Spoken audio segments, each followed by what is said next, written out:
Hello friends, welcome back to my channel. So ఇవాళ ఏంటంటే దారాలన్నీ మనం ఈజీగా గుర్తుపట్టడానికి సేమ్ కలర్ రావాలి అంటే కొంచెం కష్టం అవుతుంది కదండి. అందుకనే నేను ఒక టిప్ అయితే చెప్దాం అనుకుంటున్నాను. నేను ఇప్పుడు ఇది వాడిన దారమే, నేను ఇందులో ఏం చేశానో చూపిస్తాను చూడండి.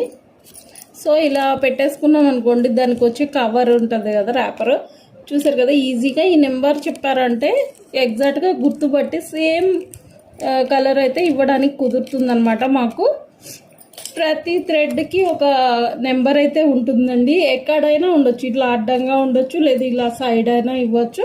సో ఏదైనా కానివ్వండి, మీరు వాడేటప్పుడు ఇలా తీసేసి దీన్ని ఇలా ఫోల్డ్ చేసేసి ఇందులో పెట్టేసుకొని మీరు వాడేసుకోండి. అయిపోయినప్పుడు ఆ నెంబర్ అనేది ఉంచుకున్నారంటే మీకు ఈజీగా గుర్తుపట్టవచ్చు. దీనికి కొంచెం దారమన్నా ఉంచుకున్నప్పుడు ఈజీగా ఏ కలర్ ఉంచామనేది కూడా గుర్తుంటుంది.